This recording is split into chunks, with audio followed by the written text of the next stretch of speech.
राष्ट्र धर्म हिंदू धर्म को अगर बचाना है तो आपको एक सूत्र अपने दिमाग में बैठाना पड़ेगा कि जो आपके बीच में कालनेमी के रूप में है उनके विरुद्ध आपको मुखर होकर के आना पड़ेगा, तभी जाकर के सनातन धर्म बचेगा।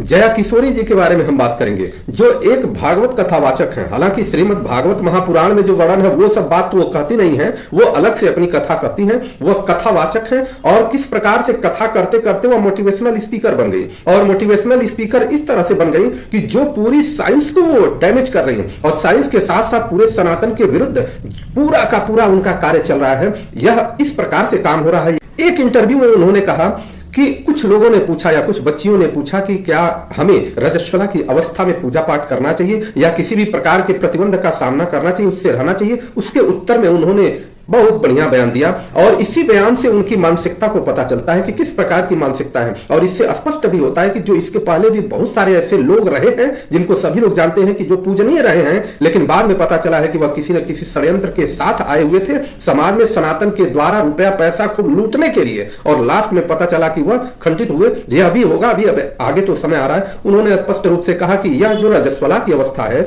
रजस्वला की अवस्था में लोग बुरा क्यों कहते हैं? यह बीच वाले, पहले ऐसा नहीं था, बीच वाले लोगों ने ऐसा कर दिया। जिस मां के पेट के गर्भ में बच्चा पलता है 9 महीने तक उसी खून से पलता है और उसी खून को रजस्वला की अवस्था में लोग बुरा कहते हैं। इतना कम सेंस, इतनी कम बुद्धि आपके पास है?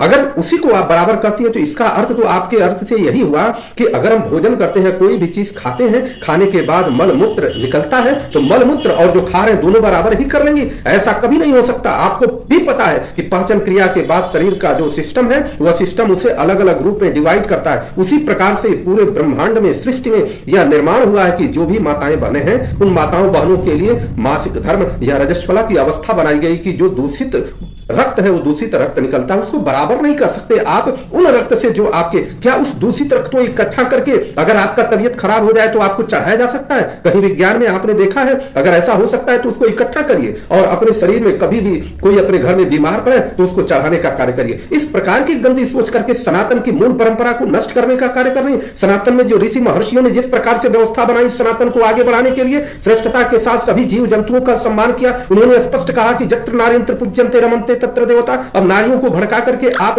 इस प्रकार से सामना कराना चाह रही हैं कि पुरुषों के सामने वह खड़ी हों कि हम इस अवस्था में भी कुछ भी कर सकते हैं। कुछ आपने अपने वक्तव्य में कहा कि जब द्रौपदी का चीरहरण होता है तो उस समय वो रजस्वला अवस्था में थी और प्रभु श्री कृष्ण जी आकर के उनको स्पर्श करते हैं। वहां पर तो उन्होंने कोई भेद नहीं किया, परंतु दुर्भाग्य की बात है कि आप यह पूरी सच्चाई नहीं बताती हैं कि प्रभु वहां आकर के माता द्रौपदी जी को स्पर्श नहीं करते हैं। प्रभु वहां पर दूर से ही चीर को विस्तार करते हैं, चीर को बढ़ाते हैं, तब जाकर के बढ़ा करके उनकी रक्षा करते हैं, न कि स्पर्श करते हैं। और आपके इस वक्तव्य से यह पता चलता है कि आप कहीं न कहीं से प्रायोजित हैं और प्रायोजित होकर के समाज से केवल लूटने का और समाज के एक वर्ग को उत्साहित करके, एक वर्ग को उत्तेजित करके समाज को दिशा दे करके और उनसे खूब धन शोधन का कार्य करने का आप काम आप कर रही हैं।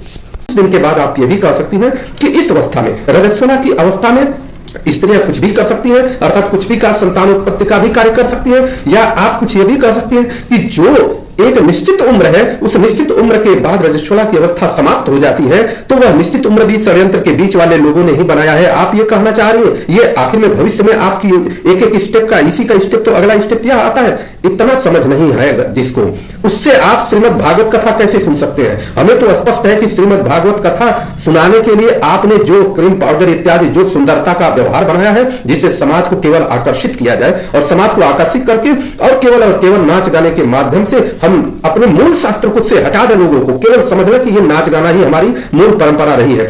संस्कृत के श्लोकों के माध्यम से आपका वर्णन न करना यह दर्शाता है कि आप कम पढ़े लिखे हैं। श्रीमद् भगवत महापुराण पढ़ा होगा तो इसी भगवत महापुराण के 96 नंबर पृष्ठ पर आप देख सकते हैं 25वां नंबर संस्कृत का श्लोक क्या कहा गया है और 29वां नंबर क्या कहा गया है। आगे भी आप देख सकते हैं 25वां नंबर में आप देख लीजिए, स्त्री शूद्र द्विजबंधुनां त्रयी श्रुति गोचरा कर्म श्रेयसी मूढ़ानां श्रेय एवं भवेदियम इति भारतमाख्यानम कृपया मुनिना कृतम। इसका अर्थ तो पढ़ लीजिए, हिंदी में लिखा हुआ उसको भी तो पढ़ लीजिए, आगे भी पढ़ लीजिए। भारतव्यपदेशेन सामनायार्थश्च दर्शितः दृश्यते यत्र धर्मादि स्त्री शूद्रादि भिरप्युत। अब आप ये पढ़िए और पढ़ करके तब तब जाकर भागवत करिए। यहाँ कोई अजर अमर नहीं है, कोई भी सृष्टि में केवल ब्रह्म के अलावा कोई भी सृष्टि में नित्य नहीं है या कुछ भी रह नहीं सकता है। तो कम से कम कुछ डरिए। नर्क और स्वर्ग का जो विधान आप लोग बताते होंगे, कम से कम उसको भी तो विधान को समझने का प्रयास करिए कि ये विधान होगा, आप नर्क में जाना पड़ेगा आपको। जो इस प्रकार से जीवों को जीवों के बीच में लड़ाने का काम, मनुष्य को मनुष्य के बीच में लड़ाने की आपके इस वक्तव्य से कितना समाज को नुकसान होगा कि माताएं बहनें खड़ी होंगी और कहेंगी बार बार कि हम किसी भी अवस्था में कुछ भी कर सकते हैं। ऐसा कभी नहीं हो सकता। अगर कर सकते हैं, इनकी बात उतनी ही सच्चाई हो सकती है जितनी सच्चाई कि हम खूब मलाई मालपुआ खाते हैं, शौच जाते हैं, पेशाब जाते हैं, वह दोनों बराबर करने के ही बराबर ही है। और हमें जानना है कि श्री रामचरितमानस, श्रीमद् भगवत गीता या श्रीमद् भगवत महापुराण में लिखा है, आप सभी लोग पढ़े हैं कि कलयुग में ऐसा भाग आएगा, कलयुग में ऐसी स्थिति आएगी जब ढोंग पाखंडी और खूब बढ़ेंगे आगे। पाखंडियों का बोलबाला होगा, ढोंगियों का बोलबाला होगा, और जो सही सही संत होंगे वो कंदराओं गुफाओं में एकदम अपने आप को समेट लेंगे। यही स्थिति आज हो रही है। मंच पर, व्यासपीठ पर बैठ करके और उतर जाना, उतर करके कथा भी चल रही है, उसमें नाचने लगना। कहां सुखदेव जी ने लिखा है, कहां व्यास जी ने लिखा है, कहां सौनक जी, सनातन जी के किस वक्तव्य में ये बात आई है? बताइए, गोकर्ण जी ने कौन से वक्तव्य में ये बात कहा है कि व्यास पर बैठिए, व्यासपीठ पर, और उसके बाद उतर करके उसी में कारण नाच गाना करेंगे।